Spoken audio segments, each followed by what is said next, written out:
Here are two extremely simple but extremely impactful tips if you want to have a more grounded and more controlled running man. A huge thing that my students come to me all the time with saying they need help on is that they feel like their running man is a little bit too bouncy, feels really upright, kind of like flimsy, loosey-goosey, and they want it to feel more grounded, more earthy, more like they're just kind of floating across the floor.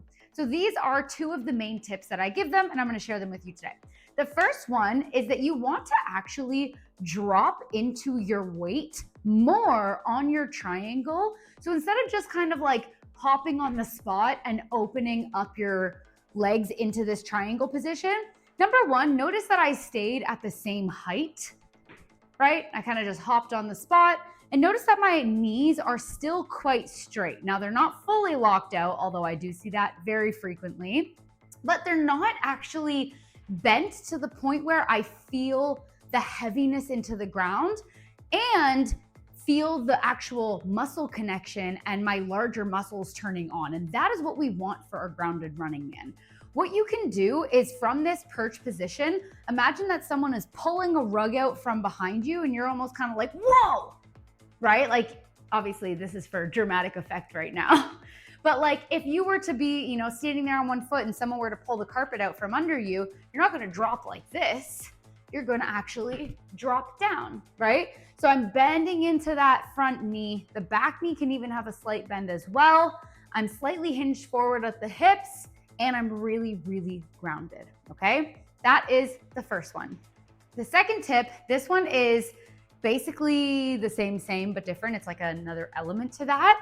And instead of just dropping down with straight knees, or I should say in addition to dropping down with straight knees, the other thing that I see people do is they're doing their running man on their toes. So in your running man, your back foot for the most part is gonna end up being on the toe, right?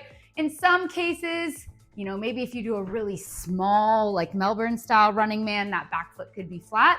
But it's okay if your weight is in the ball of the foot on the back leg and that the heel is elevated. What I'm talking about is the front leg.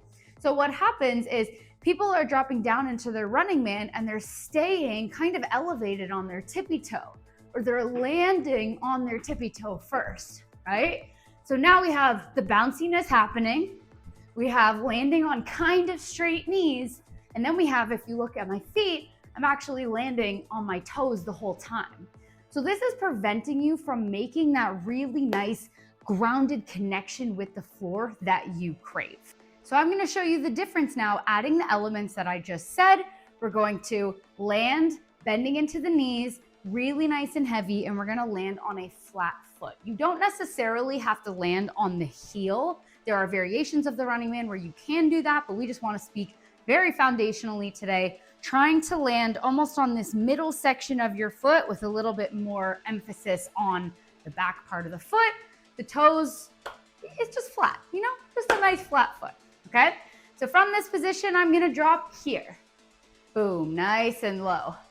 Here, drop, drop, drop, drop. So you can see myself, or you can see me, I should say, grounding into the floor with every single one of these drops and focusing on landing on the middle part of my foot so it's nice and flat rather than landing on the toe.